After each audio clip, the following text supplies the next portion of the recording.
या सब्जेक्टिव हो या ऑब्जेक्टिव हो, डबल क्वेश्चन दिया जा रहा है। जैसे 40 मार्क्स का जो है, आपको 40 मार्क्स का ऑब्जेक्टिव है तो उनका 80 क्वेश्चन सारे नोट्स बुक को आप बंद कर दो, रखो और हटाओ सामने से, क्योंकि जितने वो है सब कल्चर से यानी कार्बनिक रसायन से अक्सर क्वेश्चन पूछा जाता है।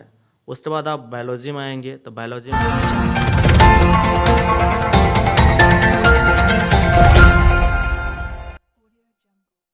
नमस्कार, मैं कृतिका कृति और आप देख रहे हैं एसएम न्यूज़। जैसा कि कोरोना काल में आप सभी ने देखा होगा कि कोरोना काल ने ना सिर्फ स्वास्थ्य या फिर अर्थव्यवस्था पर प्रभाव डाला, बल्कि इसका गहरा असर हमारे शिक्षा व्यवस्था पर भी देखने को मिला।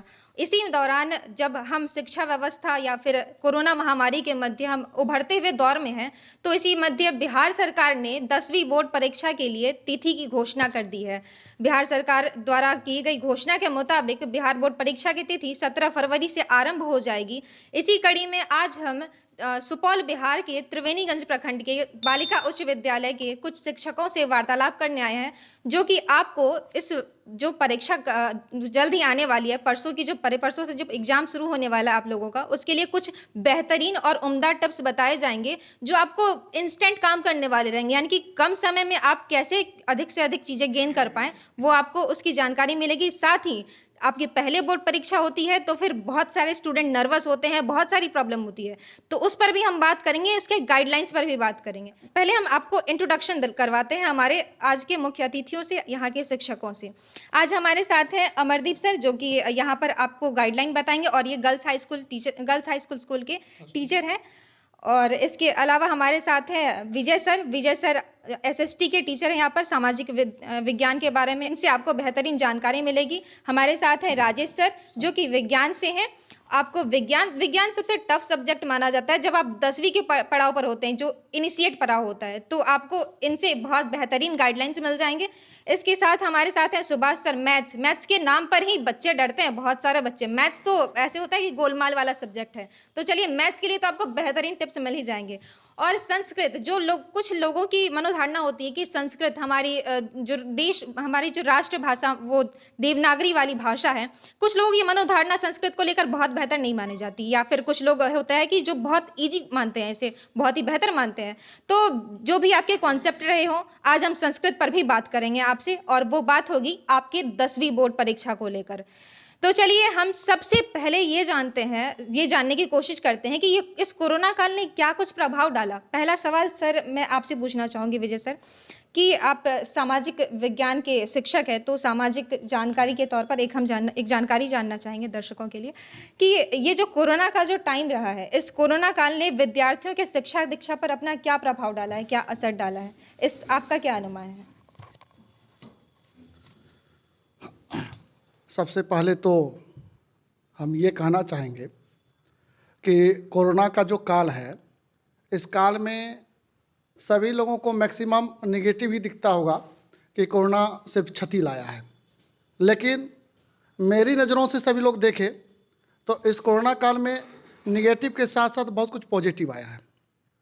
और इसीलिए हमारे बिहार सरकार बिल्कुल टाइम पर इस बार एग्ज़ाम ले रहे हैं, कारण कि हमारे बिहार सरकार को और हमारे बिहार के सभी शिक्षकों को अपने छात्रों पर, अपने विश्वास, अपने बच्चों पर भरोसा है। भरोसा इसलिए है कि हमारे बिहार के जितने छात्र हैं वह विपरीत परिस्थितियों में काम करना, उपलब्धि हासिल करना ज़्यादा बेहतर समझता है। और कोरोना काल में क्षति हुआ है, लेकिन हमारे बिहार के बच्चों पर बहुत ज़्यादा प्रभाव नहीं पड़ा है। इसलिए प्रभाव नहीं पड़ा है कि वह विपरीत परिस्थितियों में सेल्फ स्टडी करके, हार्ड लेबर करके उपलब्धि हासिल करना गर्व की बात समझता है। और इसलिए मुझे लगता है कि इस बार की जो रिजल्ट होगी वह पहले से बहुत ही बेहतर होगा, क्योंकि कोरोना काल में सभी बच्चे कंसस थे। ऑनलाइन यूट्यूब बहुत सारे चैनल को सर्च करके अच्छी अच्छी किताब घर मंगा करके और कुछ अपने अग्रजों से गाइडलाइन लेकर के वो तैयारी में लगे रहे। इसीलिए हमें लगता है कि बिहार के छात्रों पर बहुत ज़्यादा असर नहीं पड़ा है।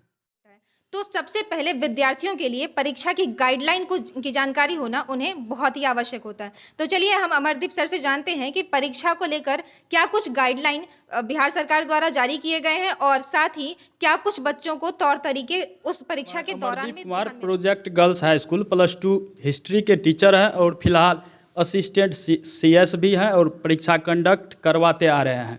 पिछले कई वर्षों से मेरा अनुभव भी रहा है असिस्टेंट सीएस का।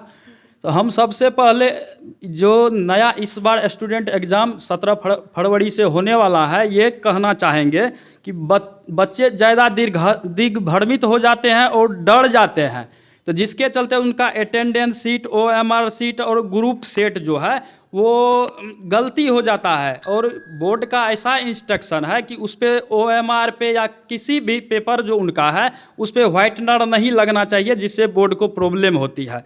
तो हम सबसे पहले स्टूडेंट को कहना चाहेंगे कि अटेंडेंस सीट उन लोगों को A और B 2 पार्ट दिया जाएगा। उस दोनों में जो है A में A कंप्यूटर सीट है और B का 2 भाग रहता है, जिसमें उनको कॉपी का नंबर लिखना है, उस OMR का नंबर लिखना है, साइन करना है। उसके बाद उनको जो है जो सेट, देखिए 10 सेट सीरीज जो है बोर्ड 10 सीरीज दे रही है, उसमें से A से लेकर के J तक दिया जाएगा। तो जिन बच्चे को जो सेट मिलेगा उस सेट को कलर करना है। बहुत सारे बच्चे वहाँ कलर करना छोड़ देते हैं, जिसके चलते यदि वो OMR फिर बोर्ड को प्राप्त होती है तो वहाँ पे उनको पता नहीं चल पाता है कि किस ग्रुप का किस सेट का ये क्वेश्चन है, जिससे उनकी कठिनाई होती है और मार्क्स कम हो जाता है। उनको OMR सीट में जो है क्वेश्चन का सीरीज भरने के लिए दिया जाता है। तो क्वेश्चन का सीरीज जो है प्रत्येक बच्चे के एडमिट कार्ड पे क्वेश्चन का सीरीज उनका सेट कोड दिया जाता है, जिस सेट कोड को पहले भर के उनके बाद जो क्वेश्चन पे जो है इंडिकेट लिखा रहेगा रेड डिजिट में 7 डिजिट का, वो डालना होगा, फिर उनको कलर करना होगा। जिनको यहाँ पे बच्चे काफ़ी गलती करते हैं, तो बच्चे को जो है इनसे घबराना नहीं है। तो अच्छी तरह से उनको जो है सामने में पढ़ करके, समय भी 3 घंटा 15 मिनट है, तो ज़्यादा घबराने की बात नहीं है।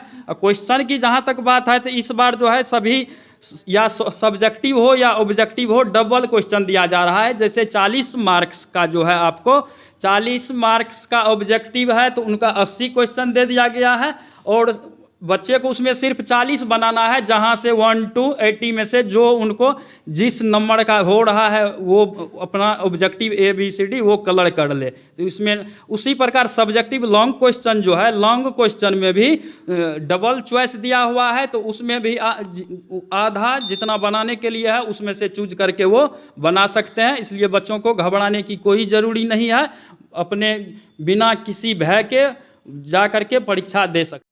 अब बात आती है साइंस की, विज्ञान। तो चलिए हम जानते हैं कि ये 10th वाले बोर्ड में आपको साइंस को किस तरह से टेक ओवर करना है, कैसे आप इसको मैनेज करें, कैसे आप इस कम टाइम में 2 दिन बचा है एग्जाम को, आप इस 2 दिन में क्या कुछ तौर तरीके और टिप्स आजमाएं जो कि आपको बहुत ही लाभकारी साबित हो एग्जाम में। राजेश सर बताएंगे।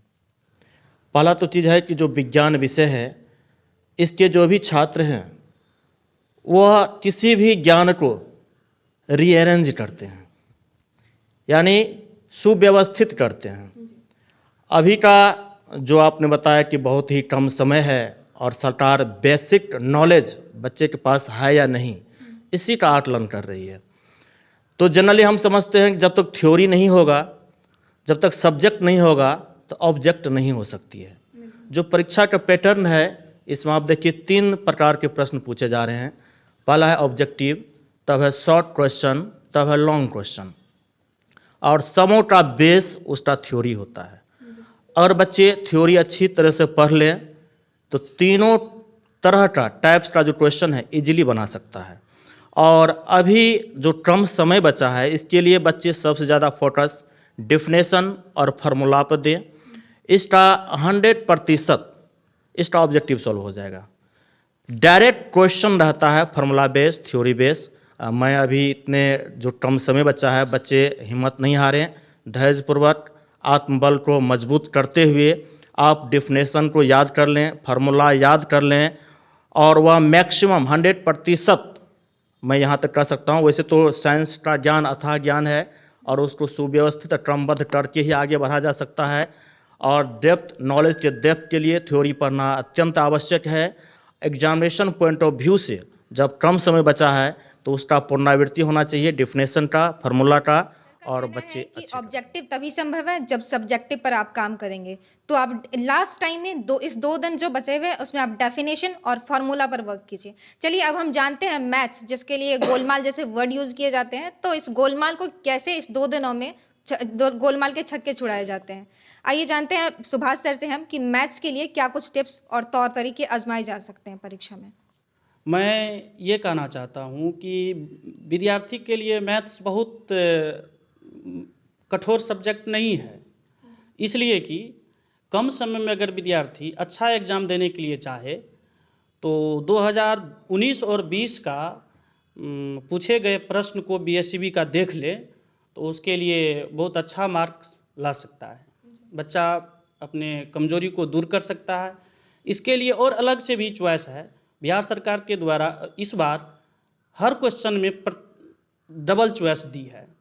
इसके लिए अगर यदि विद्यार्थी चाह ले कि हम सब चैप्टर को नहीं पढ़ के कुछ ही चैप्टर को पढ़ के अगर यदि हम पूरा मार्क्स उठा सकते हैं तो ये भी कर सकते हैं।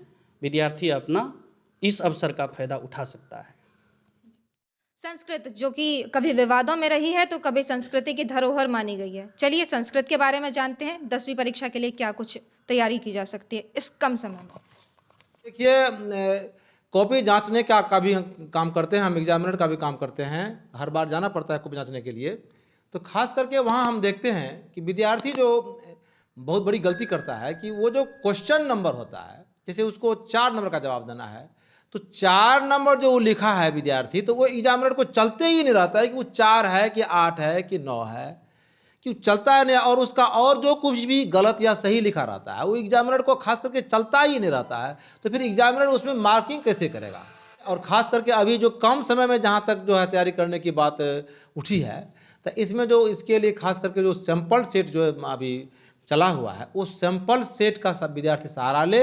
और ख़ास करके इस विषय में 60 मार्क का जो है वो व्याकरण से पूछा जाता है और 40 मार्क का ये पुस्तक से फर्स्ट पेपर से पूछा जाता है।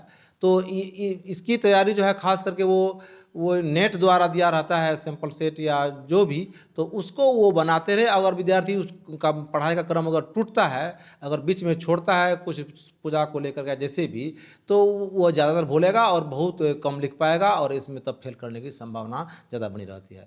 तो संस्कृत को लेकर आप अब तो क्लियर हो चुके होंगे कि आपको संस्कृत में प्रैक्टिस सेट बनाइए और जो संस्कृत व्याकरण है जैसे कि बालक शब्द रूप होते हैं या लता शब्द रूप होते हैं, इस पर आप अपने हाथ फ्री कीजिए। बिल्कुल आपके लिए बहुत अच्छा रहेगा, मार्क्स आप गेन कर पाएंगे। अब सभी विषयों के बीच जो कहा जाता है कि एसएसटी की बात करते हैं हम, एसएसटी सोशल साइंस, जो उसमें 1-2 सब्जेक्ट नहीं बल्कि 4-4 सब्जेक्ट होते हैं। हिस्ट्री हो गया, ज्योग्राफी, सिविक्स, इकोनॉमिक्स, सारे सब्जेक्ट्स होते हैं। तो हम इसके लिए क्या कुछ टिप्स आजमाने चाहिए इस एग्जाम के टाइम में, ये इसके लिए हम विजय सर से बात करते हैं। हम बात करें कि मात्र कुछ ही कम समय बचा है और 2-3 दिन के बाद मुझे लगता है कि बच्चों को अब सेंटर पे जाना होगा। सबसे पहले तो बच्चों के लिए पहली परीक्षा है बोर्ड परीक्षा। सबसे पहले अधैर्य ना हो, क्योंकि उन्होंने बहुत कुछ पढ़ के जा रहा है। दूसरा, उनके टेबल पर अभी भी बहुत सारी किताब रखी हुई है। एक तो बहुत सारी बीटीसी बुक रखी हुई है, बहुत सारी गाइड रखी हुई है, बहुत सारे नोट्स बुक रखी हुई है। मेरा मानना कि सारे नोट्स बुक को आप बंद कर दो, रखो और हटाओ सामने से, क्योंकि जितने वो है सब हेडेक है। आप लास्ट इंटरनेट पर बिहार सरकार का गाइडलाइन जारी किया हुआ सेट एक सेट वो है और उनके साथ साथ उनमें और 4 सेट ऐड करके मार्केट में उतरा हुआ है, यानी 5 सेट है। एसएसटी में मेरा चैलेंज है कि आप वो 5 सेट के ऑब्जेक्टिव को अच्छे से देख लो, उससे ऑब्जेक्टिव बाहर नहीं जाएगा, ठीक है ना। यानी कि उसमें आपको 80 पंच 400 ऑब्जेक्टिव है, क्योंकि एक सेट में इस बार दुगुना कर दिया, 80 है, 80 पंच 400। लेकिन बच्चे अच्छे से पढ़ने लगे तो 2 सेट पढ़ने के बाद तीसरा सेट वही ऑब्जेक्टिव है। तो हमें लगता है कि या 200 या 250 मुश्किल से ऑब्जेक्टिव को याद करना पड़ेगा। जो बच्चा अभी भी नहीं पढ़ाई किया, आज भी वो मैट्रिक में बैठना चाहता, कल 17 को मैट्रिक में बैठना चाहता, सिर्फ वो 5 सेट का ऑब्जेक्टिव देख ले और 5 सेट का सब्जेक्टिव देख ले।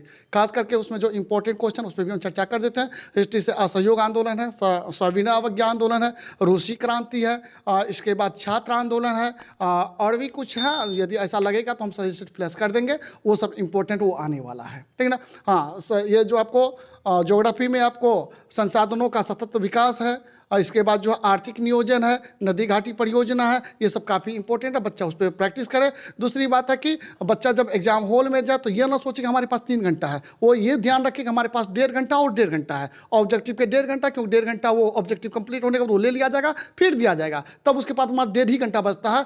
और बच्चा बिल्कुल अक्षर बना के लिखे, पैराग्राफ चेंज करके लिखे, क्योंकि उसकी लिखावट भी, जानकारी बहुत इंपॉर्टेंट नहीं है, सबसे ज़्यादा इंपॉर्टेंट तो उस एग्जाम में प्रेजेंटेशन और उनका अक्षर, क्योंकि इंप्रेशन वही बनाता है। इसलिए बच्चा एकदम बिल्कुल साफ शब्दों में लिखे निश्चित तौर पर। दूसरी बात एक और है कि जैसे 80 को ऑब्जेक्टिव है, तो बच्चा ऐसा होता है कि अननोन है, पहली बार एग्जाम में बैठ रहा है, एक्सपर्ट कम है, तो वो पूरा 80 का 80 रंग दे। ऐसा ना करे, क्योंकि ऊपर से 1 से लेकर के यदि वो 40 का जवाब देना है, तो यदि वो 2 नंबर नहीं जानता तो 2 नंबर को ना बनाए, 3 को बनाए, क्योंकि ऊपर से ही काउंट किया जाएगा 40 क्वेश्चन को। मेरे तरफ से बच्चों के लिए ढेर सारी शुभकामनाएं, वह बेहतर करे, टॉप करे, और आपको भी बहुत सारे धन्यवाद।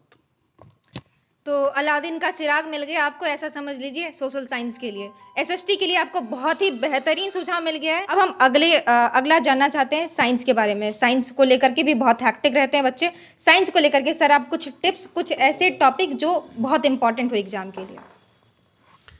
देखिए, साइंस विषय दरअसल 3 विषय को मिलाकर माध्यमिक में पढ़ाई होती है। फिजिक्स है, केमिस्ट्री है, बायोलॉजी है, और तीनों से इक्वल डिस्ट्रीब्यूशन रहता है क्वेश्चन का। जहाँ तक फिजिक्स में है, आप देखिएगा कि जनरली क्वेश्चन लाइट से पूछता है, और लाइट बच्चे प्रत्येक दिन देखते हैं, अनुभव करते हैं, और इससे मैक्सिमम क्वेश्चन बनाया जा सकता है। ये तीनों में अगर थोड़ा सा, अगर आप कहें कि थोड़ा सा ट्विस्ट है, तो वह है केमिस्ट्री। केमिस्ट्री भी आसान है। इसमें आपको जैसे केमिकल रिएक्शन है, एसिड बेस, साल्ट है, और ऑर्गेनिक कंपाउंड का नोमेनक्लेचर है। जनरली नोमेनक्लेचर से, यानी कार्बनिक रसायन से अक्सर क्वेश्चन पूछा जाता है। उसके बाद आप बायोलॉजी में आएंगे, तो बायोलॉजी में आपको सिस्टम है। जैसे मान लीजिए आप डाइजेस्टिव सिस्टम है, तो प्रतिदिन बच्चे भोजन करते हैं, पचाते हैं, और उसका दैनिक जीवन में एक्सक्रीशन है, सर्कुलेटरी सिस्टम है ना, नर्वस सिस्टम है, इस सब से ज़्यादा क्वेश्चन पूछे जाते हैं। तो अगर बच्चे तीनों विषय का और समुचित रूप से बैलेंस करके पढ़ें, और विज्ञान विषय इतना टफ नहीं है जितना लोग इसको समझते हैं, केवल इसको सिस्टेमेटिक करने की बात है, उसको सुव्यवस्थित करना चाहिए, और आराम से बच्चे पास कर जाएंगे। अब हम मैथ्स के लिए भी कुछ ऐसे ही सुझाव, सजेशन जानते हैं सर से। कम समय के लिए अगर यदि विद्यार्थी चाह ले कि हम अच्छा कर सकते हैं, तो इसके लिए थेल्स प्रमेय है, पाइथागोरस प्रमेय है, पाइथागोरस का विलोम है, कंस्ट्रक्शन है, त्रिकोणमिति को अच्छा से देख ले, उसके फार्मूला को देख ले, उसके बाद प्रोबेबिलिटी है, सिस्टम, नंबर सिस्टम है, इस सब को देख ले। मतलब हुआ कि मेरा, इससे पहले भी मैं कह चुका हूँ कि अगर कम ही चैप्टर को देख करके विद्यार्थी अगर यदि चले जाए, तो कम समय के लिए वो अच्छा कर सकते हैं। लास्ट हम अमरदीप सर से रिव्यू जानते हैं, और आपको डीएन सर ने संस्कृत के बारे में बता ही दिया कि आप प्रैक्टिस सेट बनाइए, कोई दिक्कत नहीं है, संस्कृत व्याकरण पे काम कीजिए, कोई दिक्कत नहीं है, आराम से बेहतरीन एग्जाम जाएगा, बेहतर मार्क गेन कर पाएंगे। अमरदीप सर से हम सुझाव लेते हैं और अपने इंटरव्यू के आखिरी पड़ाव पर चलते हैं। लास्ट में हम बच्चों को यही सुझाव देना चाहते हैं कि आप फुल्ली माइंड प्रिपेयर होकर के जाएं, बिल्कुल नहीं डरें, और आपको जो भी पेपर दिया जाएगा उनका जो है पहले देखें, उनको पढ़ें, उसके बाद ही उन पे पेपर पेन से वर्क करें। वो नहीं तो गलती होने पे बहुत सारी कठिनाइयाँ हो जाती है, इसलिए घबराने की कोई दिक्कत नहीं है। आप जैसे फर्स्ट सिटिंग के एग्ज़ाम 9:30 बजे से होगी, तो आपका जो है 1 घंटा 30 मिनट प्लस 15 मिनट जोड़ करके आपका OMR ले लिया जाएगा। तो सबसे पहले आप अपना ऑब्जेक्टिव फाइनल करें, क्लियर करें, उसके बाद आप थ्योरी का क्वेश्चन सॉल्व करें। यही हम छात्रों से अनुरोध करते हैं, वो डरे नहीं। तो सर की तरफ से शुभकामनाएं हैं आप सभी को, और सर ने आपको गाइडलाइन बता ही दिए हैं। तो अब हम कार्यक्रम के आखिरी दौर पर पहुंच चुके हैं। अब हम आपको यहाँ पर अभी हमने आपका जिनसे साक्षात्कार करवाया, जिसके लिए आप ये मान सकते हैं कि आप अपने लिए से टिप्स सेशन मान लीजिए 10वीं बोर्ड के लिए। और यहाँ पर मैम पूनम यादव जी हैं, ये यहाँ की प्रिंसिपल हैं। इनके कुशल नेतृत्व में यहाँ जो ये स्कूल है बहुत ही बेहतरीन तरीके से संचालित हो रहा है। इसे ये आपको ये भी हम जानकारी दे दें कि +2 ललित नारायण लक्ष्मी नारायण प्रोजेक्ट बालिका उच्च विद्यालय जो है ये एक आदर्श परीक्षा केंद्र भी है। तो ये यहाँ की व्यवस्था कैसी होगी, यहाँ के शिक्षकों की जानकारी या फिर इनके टिप्स पर आप संदेह तो कतई नहीं कर सकते हैं। और बेहतरीन सेशन रहा आपके लिए, बहुत ही बेहतरीन टिप्स दिए गए। इन सब के अलावा हम आपको एक खास जानकारी देना चाहते हैं कि जो भी 10वीं बोर्ड के क्वेश्चंस होंगे उन सभी क्वेश्चन को सॉल्व करवाए जाएंगे। आपको जिस दिन क्वेश्चन होगा, जिस दिन आपका एग्जाम होगा, पेपर वाले दिन ही आपको उसके सजेशन भी मिल जाएंगे। तो तमाम जानकारियों के लिए और आप अपनी बेहतरीन से बेहतरीन आपके एग्जाम जाए, इसके लिए आप हमारे चैनल से जुड़े रहिए, आप देखते रहिए SM न्यूज़। धन्यवाद। मैं कृतिका कृति।